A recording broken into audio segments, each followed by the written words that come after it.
What's up, Taiwan? I'm Liao with news from here in Taiwan and around the world. Taiwan's military is conducting live-fire military exercises in Pingtung in the south of the country.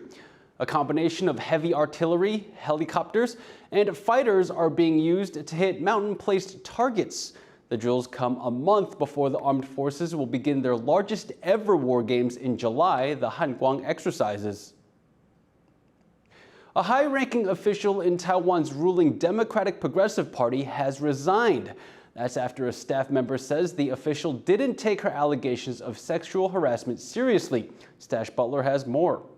This is Xu Jiatian. She was the Deputy Secretary General in Taiwan's ruling Democratic Progressive Party. Now she's resigned after accusations she mishandled a case of sexual harassment. On Wednesday, a former DPP staffer said she was harassed in September by a party contractor. But when she went to Xu, she says Xu questioned her story and did not investigate. At the time, Xu was the party's head of women's affairs. 当性别平权，女人身上的枷锁还没被解开的那一天，妇女部就会誓死捍卫在我们现在这个位置。 Now, Xu is facing an investigation of her own, while several female DPP politicians sent messages of support to the victim. 很心疼这位受害的女性，也谢谢她的勇敢站出来。性骚扰零容忍，忽视性骚扰的话，绝对要改变。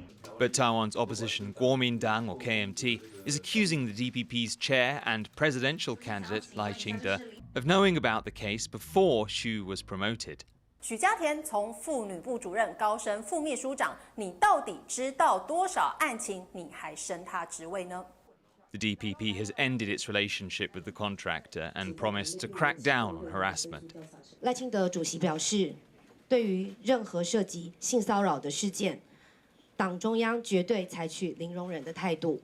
The case involving such a high-level party official is embarrassing for the DPP. And with an election just months away, the party's candidate and chair will face questions about how it's managed. James Lin, Sam Hui, and Stash Butler for TaiwanPlus.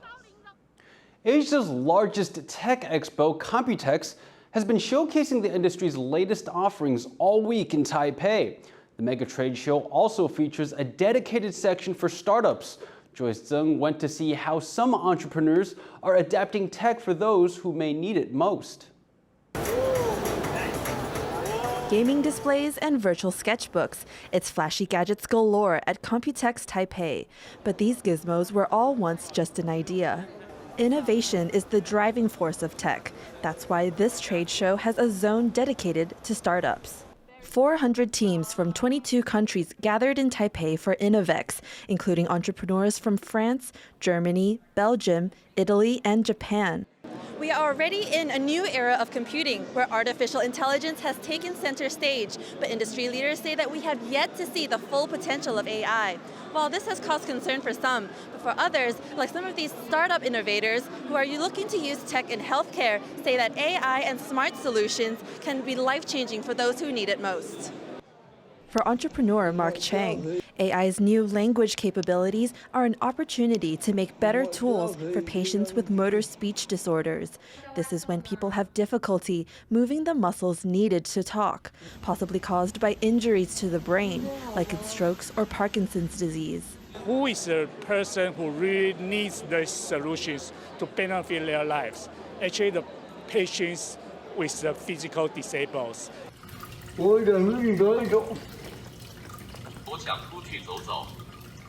Chang has trained his AI device to recognize and help voice what those with motor speech disorders want to say. And this is just one example of how tech can improve someone's quality of life. In the case of South Korean Dr. Yoon Ho Kang, his innovation scraps needles as an everyday reality for people with diabetes. Instead, these devices can listen to blood sugar levels, accurately measuring it through ultrasound. A conventional approach cannot solve this problem, but as a startup, we can try something unconventional. This is something crazy way. Demand for these kinds of creative digital tools may just keep rising. The World Health Organization predicts that by 2030, 10 million more health workers are needed to maintain proper standards of care. But imagine if patients didn't need hospital staff for everything. That's what Jean Yang hopes to achieve through optical fibers. These flexible strands are no thicker than a piece of hair and can track your pulse, breathing, and a host of other baseline indicators. She's paired it with AI to automatically flag professional help when the numbers don't look right. This could mean anything from a vest, mat, or even a wheelchair could be fitted to wirelessly look out for you.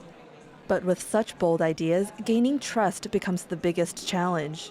因为我们这是原创技术，别人没有这样做过，所以很多医生、专业人士不相信你，所以我们必须要做很多的临床、智慧健康、智慧医疗，每天都在 start up。 As the AI hype machine makes bots and virtual beings the new face of tech, it's easy to overlook the human ones, the people who are using existing tech to make life easier for those most in need of support. Devin Tai and Joyce Zinn for TaiwanPlus. Nvidia boss Jensen Huang teamed up with Supermicro CEO Charles Liao on stage in Taipei for the closing speech of Asia's biggest tech expo. Speaking to the crowd at Computex on Thursday, both leaders emphasized that computing will be reinvented by the latest artificial intelligence. Nvidia makes the chips that power this tech. The company briefly hit a market cap of $1 trillion earlier this week, making it just the 9th company globally to hit this mark. CEO Huang now plans to travel to China despite an intensifying chip war between Beijing and Washington. According to Bloomberg, Huang plans to meet with gaming leader Tencent and TikTok owner ByteDance. Taiwan and the U.S. are set to sign their first deal under a new trade initiative. The two countries will sign the first part of the U.S.-Taiwan initiative on 21st century trade on Thursday. They say the deal will strengthen their economic ties.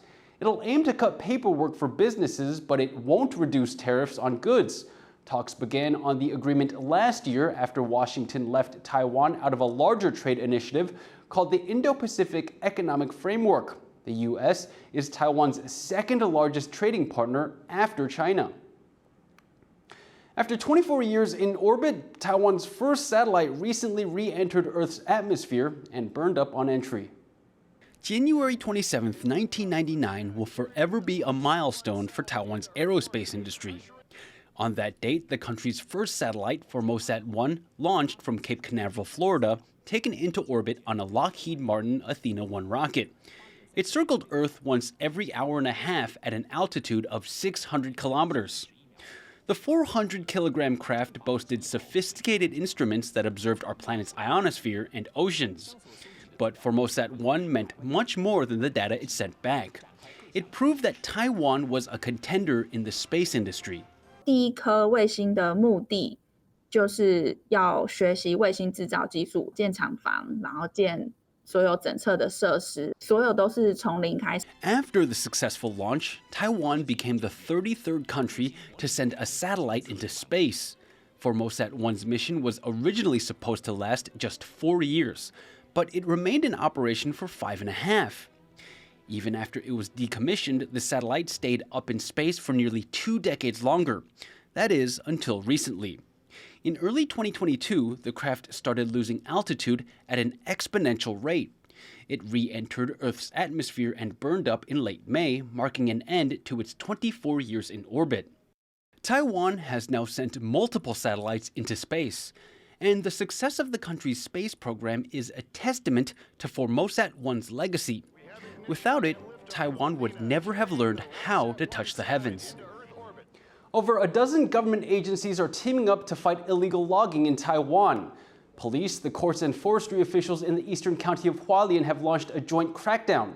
They'll go after the loggers themselves, the people behind them, and the people who buy the wood. Illegal logging is a serious problem in Taiwan. Every year, hundreds of suspects are arrested for cutting down trees worth millions of dollars. Thank you for watching What's Up Taiwan. I'm Liao. Take care and see you next time.